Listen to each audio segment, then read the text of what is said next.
Saya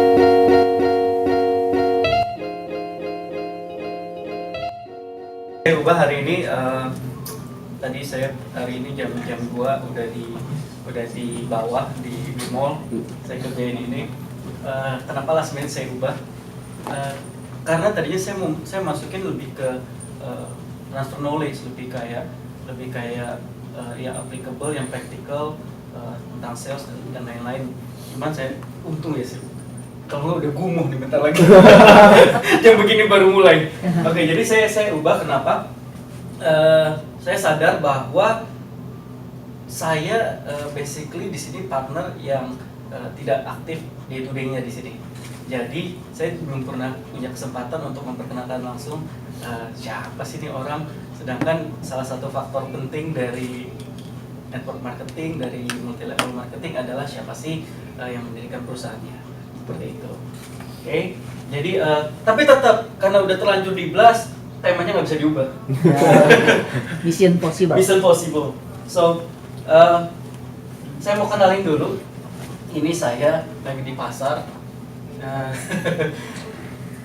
Wah, pasar mana tuh, Pak? Kebetulan ini di lokasi favorit saya di Notting Hill di London. Oh, wah. Jadi saya nih hari-hari kerja di MRA Group. Mugirexo Abadi itu sebuah perusahaan yang bergerak di lifestyle and media. Gitu. Nah, salah satu produknya yang lagi dimakan tadi. Agendas. Gitu. Jadi ya saya juga udah kumuh dengan yang agendas gini. Jadi saya nggak makan. Tapi kalau mau tambah masih ada banyak loh. Mau pulang ya. Okay. Jadi kita ada tahun lalu saya ada 13 media, tapi sekarang sisa 5 gitu karena media cetak it's a sunrise industry, jadi kita tutup di 8, sisa 5. Kemudian radio kita ada di lebih dari 5 kota, kita punya 5 channel radio. Kemudian kenapa sih saya dibilang Chief of Innovation Officer? Jadi tugas saya adalah ngebangun bisnis barunya MRA. Jadi masuk ke digital, karena saya heavy di digital. Jadi saya bangun media-media digital MRA Group. Kemudian bertanggung jawab pada semua brand yang ada di bawah situ ya, untuk inovasinya. Jadi kalau itu media, kita punya otomotif, kita pegang Ferrari.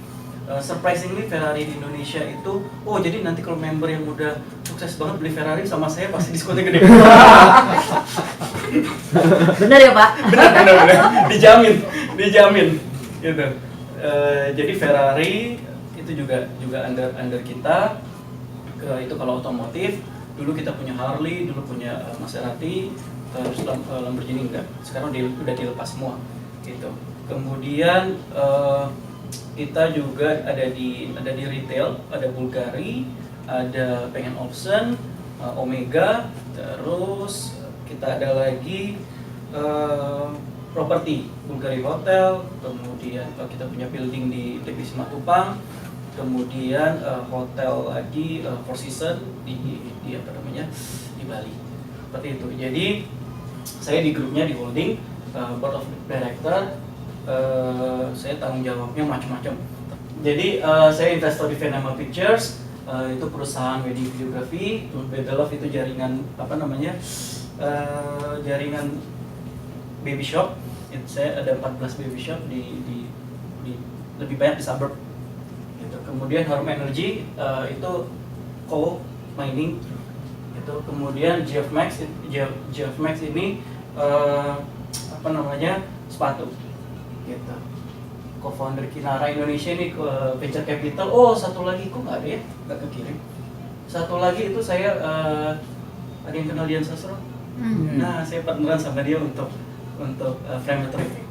Gitu. Untuk apa, Pak? Frametrip bisa travel, it's a holiday photography service. Jadi teman-teman kalau misalnya nih kita ke Jepang nanti mau difoto, ada Frametrip di sana yang fotoin lokal fotografer di sana.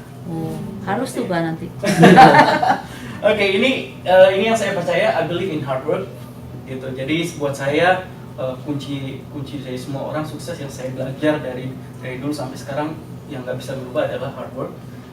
Passion saya is to get things done, jadi saya lebih ke eksekutor. Saya suka banget ngerjain hal-hal yang idenya dari saya dikerjain. Jadi kelemahan saya adalah mendelegasi justru. Jadi saya kayak seringkali overload, kadang-kadang di WhatsApp hari ini besok baru balas. Jadi saya lebih seneng get things done, melakukan apa yang saya kerjakan sendiri. Kemudian failure-nya banyak banget, gagalnya banyak banget. Nanti akan saya share. Passion saya di teknologi sebetulnya finance dan people, seperti itu. Nah, yang paling penting adalah yang paling terakhir sebetulnya. Ternyata co-foundernya FJ Life Science Indonesia. Nah, kalau mau kenal saya harus tahu ceritanya. Ini gambar apa, teman-teman? Ticker ya. Kok tahu tuh? Kirain anak sekarang nggak tahu. Iya, ini ticker. Jadi ticker dan triplex itu adalah tempat tidur saya waktu tahun 87 bersama dengan saya berempat saudara. Jadi sama 3 saudara. Saat itu saya tinggalnya di Jayapura. Gitu. Background saya sebetulnya dari orang tua yang super kaya. Gitu. Terus anaknya tidurnya di ticker. Iya, karena bapak saya sadis. Enggak. Karena abis itu bapak saya jatuh, ditipu orang. Itu sampai headline di Kompas. Dia emang dari keluarga kaya, atasnya tuh kaya. Kakek saya itu kepala Pelni dulu. Gitu. Jadi papa saya perusahaannya ada di Singapura sampai Jayapura. Dia bangun infrastruktur Jayapura. Saya ketinggalan di sana. Bapak saya udah di mana? Udah di penjara di Merauke. Gitu.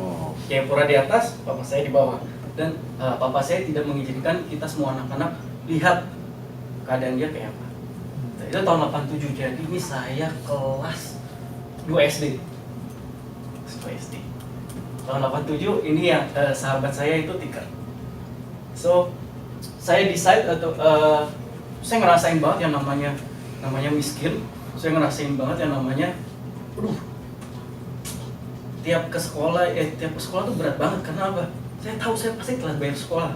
Saya pasti dipanggil, itu udah langganan gitu. Dan surprisingly saya bukannya mau menyalahkan orang tua ya, mungkin justru dari atasnya lagi, karena tidak mengajarkan anaknya bagaimana lu bisa hidup mandiri. Gitu. Lu punya uang tapi anak-anak lu nggak ada yang selesai kuliah. Jangan kan itu, bapak saya selesai SMA doang. Gitu.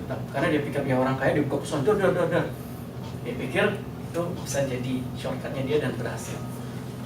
Jadi ya long story short, bapak saya di penjara 5 tahun, keluarganya kolaps semua, kakek saya meninggal karena stres, karena duitnya keserap ayah saya semua, ya udahlah, jadi berantakan semua, dan tidak ada yang punya mental kerja keras. Keluarga saya tidak diajarkan gimana itu jadi orang yang harus hidupnya kerja keras. Gitu.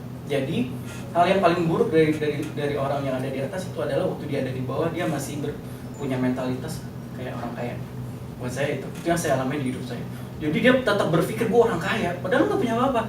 Jadi stylenya tetap, waduh, sekeren mungkin gitu. Gali lubang tutup lubang.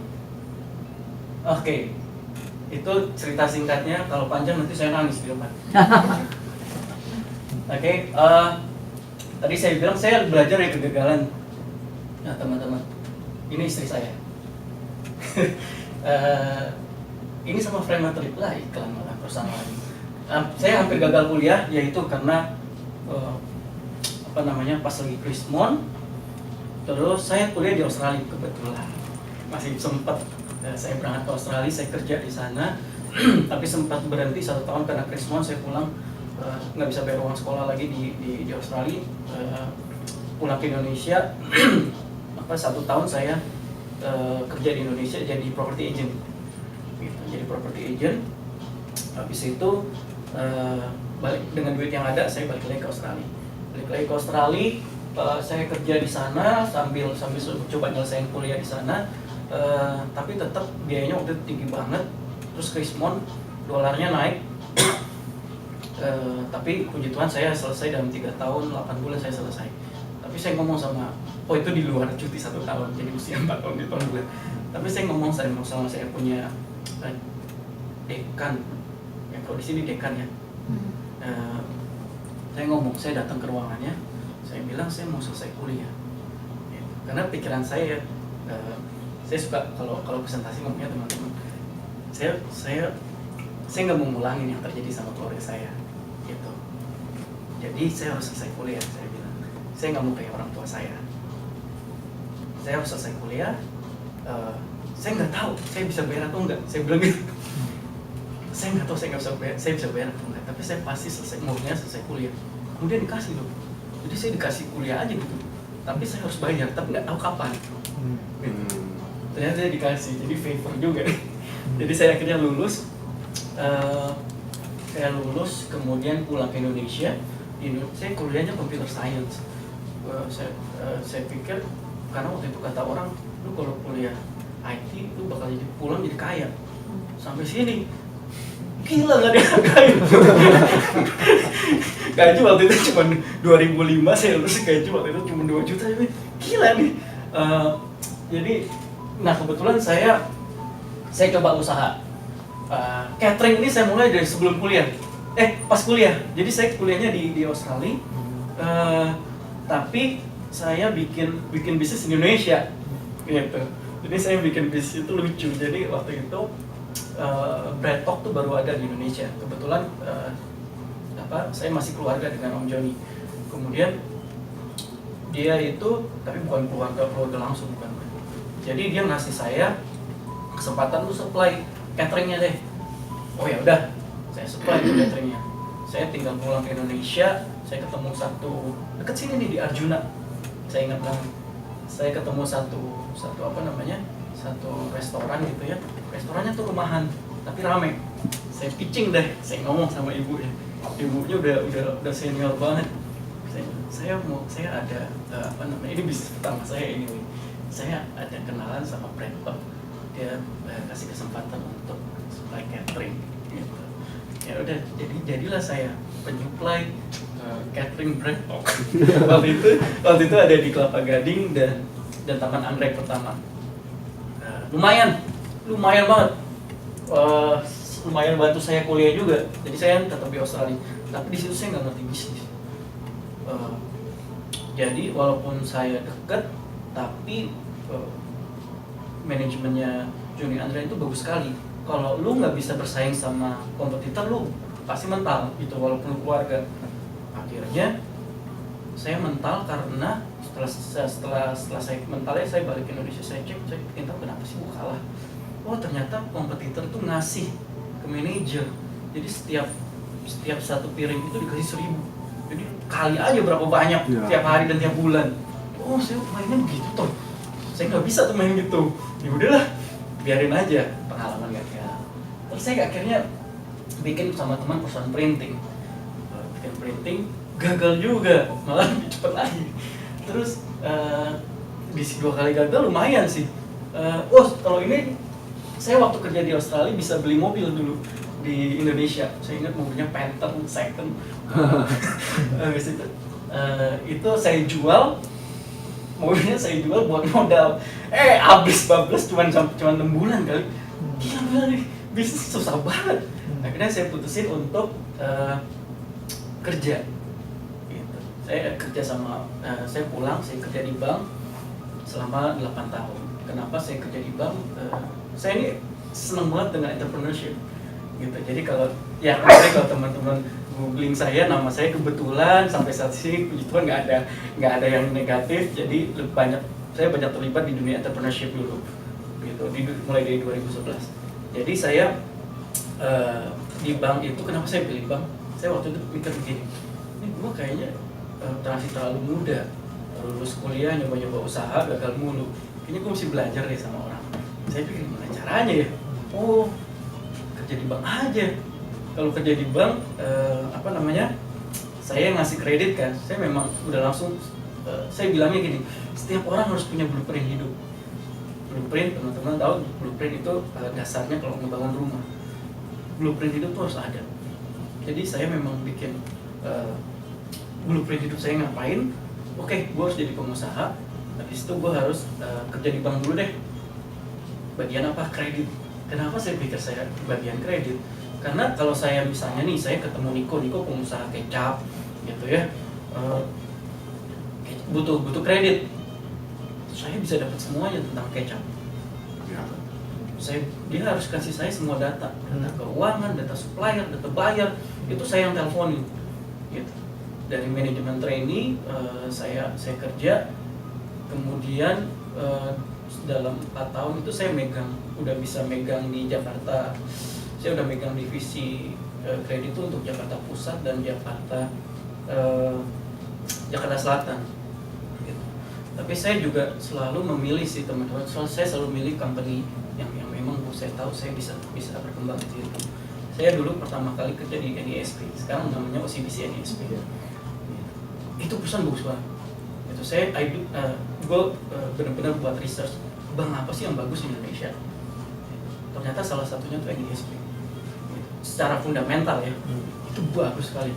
Terus saya masuk di sana, dibangun 6 bulan tuh saya di brainwash, terutama tentang integritas. Jadi itu saya benar-benar dibuat, jadi lu harus jadi manusia tuh dengan integritasnya tinggi, apapun yang lo lakukan, itu value lu, itu currency lu. Gitu. Di bank itu yang orang beli tuh trust, di bank itu yang orang beli, iya gimana nggak trust? Betul, masa saya tuh bisa terima cek kosong gitu, nih, gitu. Kalau saya mau macam-macam tinggal jebret kan saya tahu duitnya. Jadi ya itu dibangun di bank. Jadi saya rasa saya kerja di perusahaan yang tepat. Kemudian pindah beberapa bank, saya mutusin selesai. Oh, pas saya kerja di bank, saya coba nih, kan saya franchise, dan namanya dulu Cak Eko, gitu. Apa namanya kayak bakso Malang, saya franchise. Kebetulan saya waktu itu di pegang Jakarta Utara, saya di kantor ditaruh di Mangga 2. Gue sambil kerja, gue bikin franchise. Gue beli franchise. Kata orang dulu, franchise itu kayak passive income. Lu nggak apa-apain jadi duit. Itu saya percaya banget. Iya benar juga ya. Gue jadi bisa kerja. Ini saya jual mobil lagi tuh. Saya jual mobil lagi, saya beli franchise. Wah gila. Saya bilang gila, ternyata duitnya diambilin karyawan, diambilin keluarga. Waduh, akhirnya ini cuma 8 bulan hilang loh duit saya. Wah, gue bilang gila juga nih. Terus yang katanya kalau misalnya lu beli franchise duitnya passive income, lu ngongkong kaki gitu, ternyata kagak ada juga. Lu harus info, lu harus ada di sana, harus merhatiin. Jadi saya Senin sampai Jumat kerja, Sabtu Minggu jadinya kerja juga. Gitu ke Tanah Abang, ke Mangga 2 kerja, ya Allah, gila banget. Jadi, di situ saya nggak percaya lagi sama franchise, hilang lagi. Saya bikin perusahaan kue tradisional. Kalau teman-teman lihat di airport, bandara kita di airport Soekarno-Hatta ini yang di Garuda Terminal 3 ya, begitu turun, sudah itu ada satu outlet yang keren banget, namanya Bekal Dari Ibu. Gitu.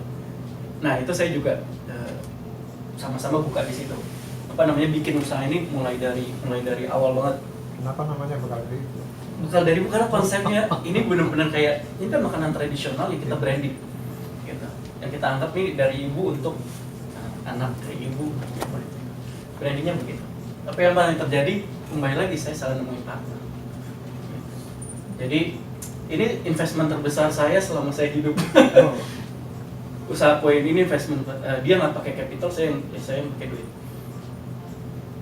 Ternyata karakternya nggak bagus.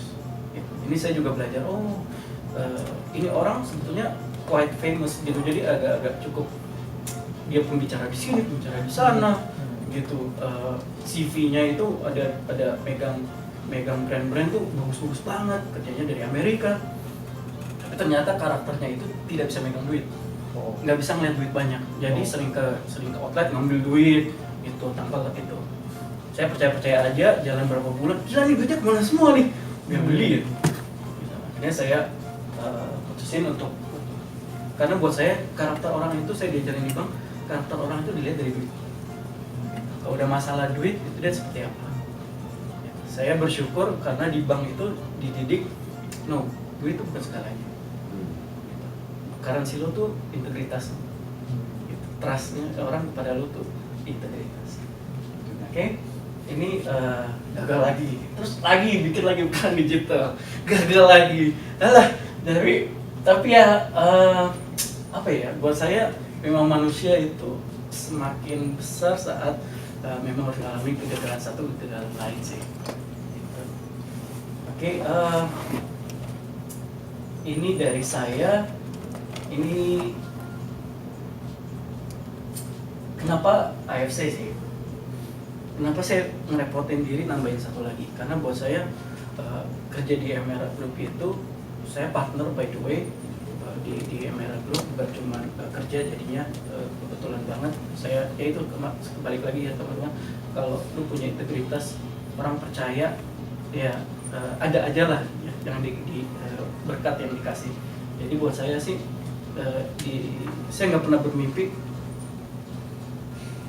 Dulu saya tuh sempat jadi penyiar di di Hard Rock FM.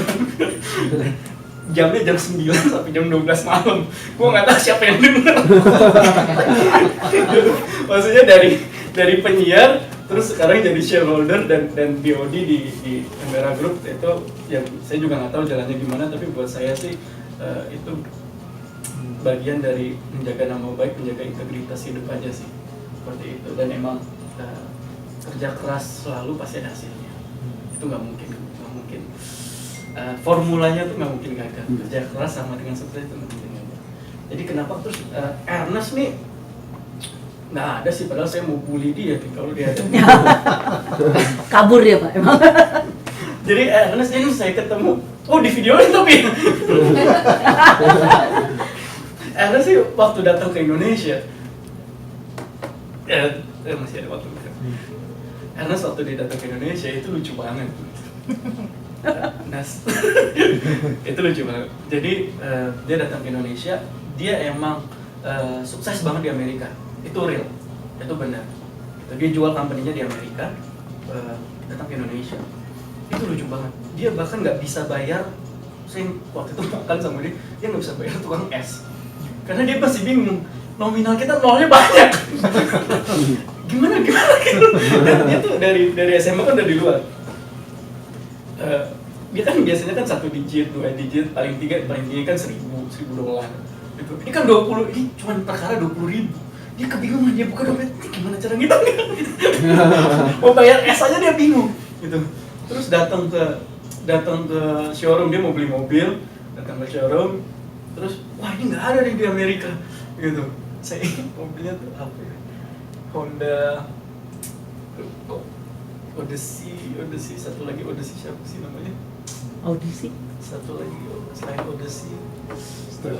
Pokoknya mobil baru gitu. Nggak ada nih yang ini di Amerika. Dia mau beli itu, terus ternyata dibohongin juga, dikasih harganya tinggi banget. Karena Ernest tuh kelihatan banget waktu datang ke Indonesia, ini orang bukan orang Indonesia, kayaknya enak banget dibohongin nih. itu Pak Ernest. Kenapa saya pilih dia? I don't know ya. Basically Ernest ini saya loncat ke situ. Saya percaya nih Ernest dan Helen ini pasangan yang kerja keras. Itu gila banget. Saya nggak ada apa-apa sama dia. Mereka kerja keras. Jadi secara prinsip sudah sama. Gitu. Dan yang kedua, saya kaget waktu dia pertama kali bawa pihak ke Indonesia. Sebelumnya dia bawa macam-macam tuh. Bukan bawa dari luar ya, tapi dia bikin jualan spray lah, jualan apa. Anehnya, begitu dia di Indonesia, apa yang dia kerjain berhasil. Bingung gak? Saya bingung, saya sering banget gagalnya, tapi ini orang kok apa yang dia kerjain berhasil aja. Sampai akhirnya yang dia aku itu dia launching di Ritz-Carlton. Saya bilang, gila. Saya bilang, gila juga nih orang. Launching di Ritz-Carlton. Jualan, saya nggak ngerti ini barang apaan. Tapi cepat banget suksesnya. Tapi saya melihat di situ, begitu saya pelajari, wah ini orang yang sukses bukan karena luck, tapi emang karena kerja keras sih. Gitu. So, prinsip kerja kerasnya saya suka. Ernest, kenapa saya akhirnya memilih untuk bergabung sama dia, dan kenapa Multilevel Marketing. Gitu. Saya pernah bilang dari awal kayaknya, dan kalau sama Ernest juga, saya ini MLM believer. Gitu. Saya tahu banget ini sistem dari saya pelajarin di Amerika, di mana-mana banyak orang berhasil, banyak orang yang hidupnya berubah.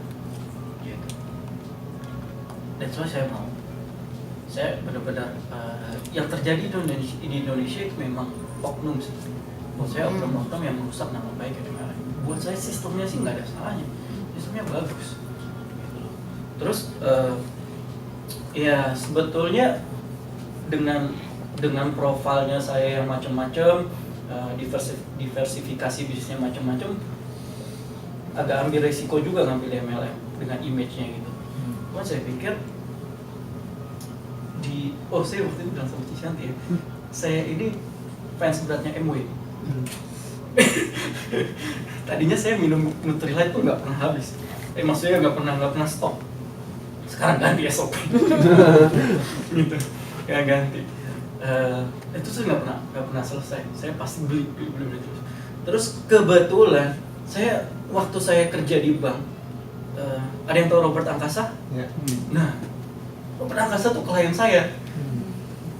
Dia jadi waktu itu saya selain karena udah megang divisi, megangnya jadi komersil, kredit, usaha sama KPR untuk pemilikan rumah.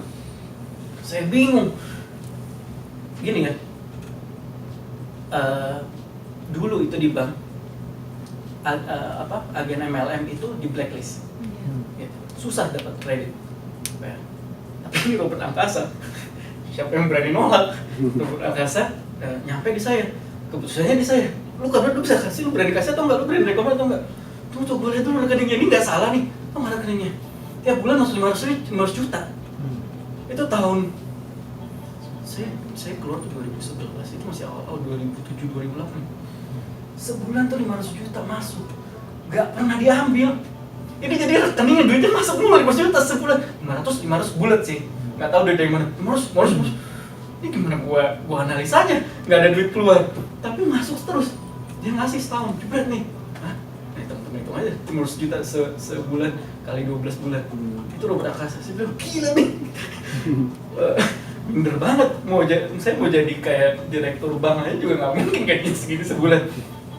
Tapi saya lihat Robert Angkasa juga kerja kerasnya gila banget. Terus saya selalu lihat itu. Saya diajarin sama salah satu mentor saya, waktu lu ketemu orang sukses, yang lu tanya tuh bukan how to-nya, tapi yang lu nanya tuh emang painful journey-nya tuh kayak apa. Gitu. Karena pasti lebih banyak painful journey-nya daripada suksesnya. Wah, jebret sukses gitu sih. Painful journey-nya tuh kayak apa. Terus kebetulan saya beragama Kristen, terus ada komsel itu kayak grup kecil gitu ya. Saya salah satu anggotanya MW juga. Rumahnya gede banget sih. Rumahnya gede banget, terus sekarang tuh umur sekitar 60-an ya. Ya ilah. Di setahun itu bisa 2 bulan tuh di luar negeri gitu, anaknya enak gitu loh. Jadi saya pikir, tapi dulunya itu oh my god, jual ban sepeda hampir segala, kasihan banget. Tapi ya sekarang jadi kayak gitu. Karena kalau gua tua kayak gitu juga mau nih kayak gitu. Terus ya yang ketiga MW lagi. Terus saya jadi promoin MW terus ya. Tapi saya startnya dari situ. Kenapa saya semakin yakin bahwa multi level marketing yang benar perusahaannya itu pasti bisa mengubah hidup orang. Saya ketemu satu lagi, ada yang tahu Puyo Puding? Nah, Puyo Puding itu punyanya anaknya, namanya Adrianus, sama satu lagi, saya lupa, pokoknya kakak adik. Mereka berhasil banget, masih muda banget, masih 24 kali. Mereka tuh sukses banget. Nah, sebetulnya yang nyiptain puding ini bapaknya itu cuma satu level di bawah Robert Angkasa. Gitu. Waduh, itu rumahnya di backstage. Oh ampun, saya pikir keren banget ya, bisa begini hidupnya, udah manajemen waktunya tuh udah enak seperti itu. Oke, saya belajar dari mereka, saya lihat kerja kerasnya. Terus kuncinya apa lagi? Kebetulan kan saya bawa mama saya ya ke sini. Kuncinya selain kerja keras, satu lagi sih kalau saya lihat MW itu mengubah hidup orang dari pertemuan sih. Pertemuan kayak gini, dari kecil-kecil rutin banget, dan conference mereka apa segala. Jadi yang saya lihat perubahannya tuh bukan cuma perubahan hidup dalam hal materi sih, tapi perubahan karakter. Itu teman-teman itu buat saya, lu mau kondisi seburuk apapun ya, orang bilang Indonesia ini jelek, enggak, ini orang ini nggak berkutik. Mindsetnya tuh, attitude-nya tuh, karakternya gila, positif terus gitu. Jadi saya ngeliat waktu lu bangun pagi dengan aura positif yang dibangun oleh culture perusahaan, setiap seminggu sekali ketemu, itu efek banget di hidupnya. Kalau saya bilang, saya ada salah satu mentor juga, ini agak keluar, ini bagus banget. Dia bilang gini, Indonesia itu lagi Indonesia kata orang tuh lagi susah banget, man. Tapi kata papa saya, tergantung lo lihatnya di mana. Kata orang, jadi dia cerita, teman-teman om ini bilang kalau Indonesia tuh lagi mendung lah, awalnya gelap, apa segala, bisnis susah gitu. Tapi papanya dia bilang, lo lihatnya dari mana? Kalau lo lihat dari bawah, ya memang kelihatannya mendung. Tapi kalau lo lihatnya dari atas, beda point of view. Di atas langit yang mendung bisa aja cerah, langit masih ada langit lagi. Dari situ dia ambil prinsipnya, apa yang dia lakukan. Sementara kompetitornya itu mengurangi produksi, mengurangi produk, dia main di sanitary, dia malah tambah produksi. Sebaliknya gitu. Tapi again, kuncinya sih di mindset. Sebaliknya dia tambah produksinya. Dia tuh pabriknya di Cina yang supply dia tuh udah lebih dari 2000 pabrik supply barang ini, sanitary. Apa yang terjadi? Salesnya naiknya lebih dari double. Karena apa? Karena yang lain nahan produksi, begitu ke toko orang nggak nemu si barang A, adanya si B nih. Dia bukan pemain utama di apa namanya, di sanitary. Akhirnya belinya yang B. Sesimpel itu. Oh, saya belajar juga. Oh, oke. Jadi memang kenapa kita penting banget ngumpul, seperti kata apa Niko tadi, nggak ada yang gampang sih. Emang harus kerja keras. Tapi yang saya juga bilang ke mama saya, mama tuh harus datang setiap kali ketemu pertemuan. Gitu. Karena di situ kita sama-sama kita recharge, itu saling nguatin, saling nanti kita dengar kesaksiannya kayak apa, kita dengar testimoninya gimana, seperti itu sih. Menurut saya itu kunci banget di network marketing sih. Kemudian, 5 menit. Kemudian ini keluarga. Kenapa IFC? Sampai saya ke Jepang saya belum memutuskan apakah saya gabung sama si Ernst atau enggak. IFC-nya tuh kayak apa? Akhirnya ngeliat IFC, saya kaget. Oh, kayak gini ya perusahaannya.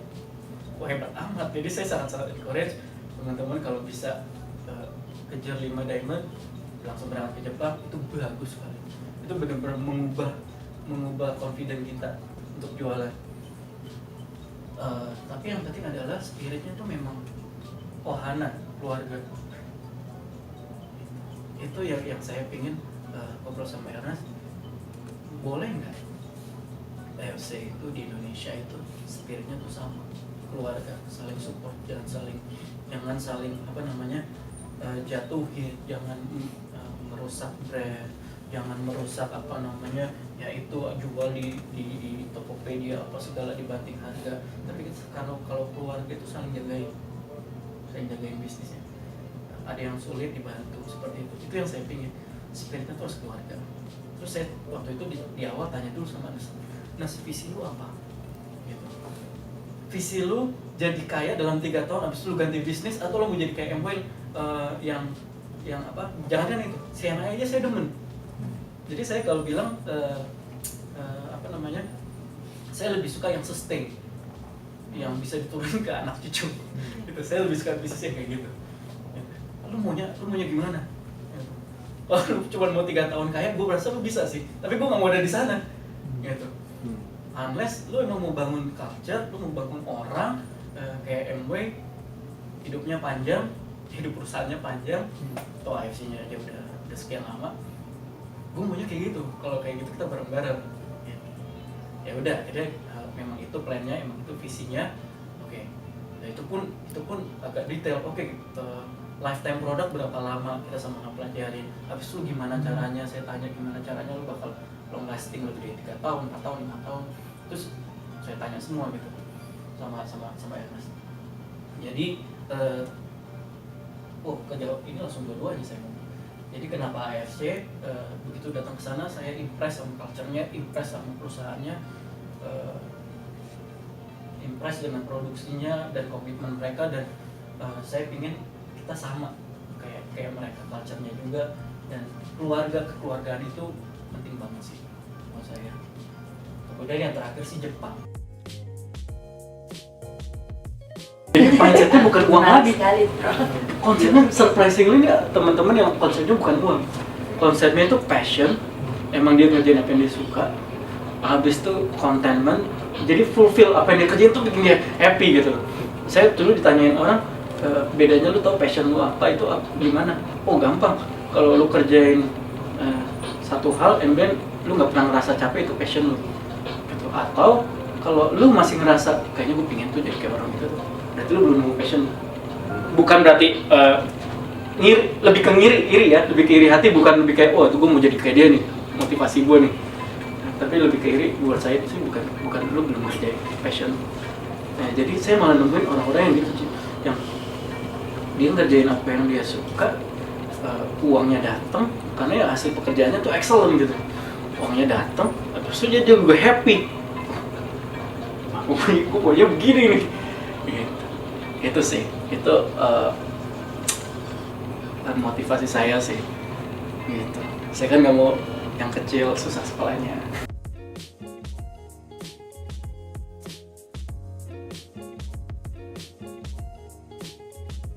Terus saya suka mulai SMA, saya suka habisin duit buat invest di seminar-seminar. Jadi saya dulu ikutin tuh Dasar Waringin lah, James Gui, saya paling suka James Gui sampai sekarang. Terus macam-macam lah pokoknya. Itu enggak sih Andre Wongso, saya enggak. Terus siapa lagi ya? Sampai saya ngejar si Anthony Robbins, terus kerjain semuanya gitu. Tapi tujuannya sih memang capacity building. Tujuannya itu sih. Saya yakin investmentnya nggak bakal sia-sia. Gitu. Saya memang sudah memposisikan diri saya harus jadi leader. Gitu. Jadi bagaimana cara jadi leader ya, aku harus belajar, aku harus invest, baca buku. Kalau saya di rumah itu sekarang ada sekitar 640-an, saya hafal buku saya, 640-an buku. Saya suka banyak, saya kesini mau buku gitu. Saya suka sekali baca buku, dan buat saya itu bagian dari membangun leadership skill sih. Jadi kalau teman-teman lihat di si siapa namanya Warren Buffett sama si Bill Gates itu, dia bilang setahun dia ada 30 buku apa dia. Gila, saya bilang sebulan aja gue 2, ini bisa sampai berapa buku dia habisin. Become a leader, kemudian lead. Gantian kita yang ngeliat orang, ngeliat orang. Seperti itu. Fokus on giving, saya percaya banget the power of giving. Jadi benar kata orang bahwa selama lu memberi itu nggak akan bikin miskin. Being of service and adding value to others. Nah, penting banget karena buat saya ada misi membantu orang sih memang di sini. Gitu. Kita juga udah ada komitmen kok. Kita dari setiap keuntungan kita kasihkan ke orang, Emang harus ada value untuk orang lain sih. Indonesia ini kalau dilihat prediksinya, teman-teman lihat 2050, kalau 2030 nggak bubar, 2050 itu nomor 4. Ya, nomor 4 terbesar di dunia ya untuk ekonominya. Hopefully kita percaya aja. Kemudian buat saya kerja keras itu udah nggak ada matinya. Lu mau sepintar apa, tapi kalau males ya sudah lah. Itu nggak bakal kemana-mana anyway. Sama konsisten. Nah, grit ini saya juga belajar beberapa tahun lalu tentang kata ini. Bahkan sekarang ada bukunya. Grit ini tuh orang Cina bilang ulet. gitu. Jauh lebih tinggi levelnya dibanding tekun grit. Kemudian keep on going no matter what. Kemudian ya ini harus invest di belajar sales, marketing, presenting, copywriting, business development, speaking gitu. Waktu itu saya kirimin teman di sini bicara tentang public speaking. Kalau memang ternyata nanti teman-teman founders butuhin, kita ajak lagi gitu. Jadi apapun yang bisa company support, please let us know. Jadi kita bikin sesuatu yang lebih lagi buat upgrade kita sih gitu. Harusnya sudah itu aja. Terima kasih, semoga cukup perkenalannya siapa Michael, ngapain aja. Terus hopefully kita bisa sama-sama di HC Life Science ini memberikan sesuatu buat hidup kita dan buat keluarga sih. Seperti itu. Terima kasih.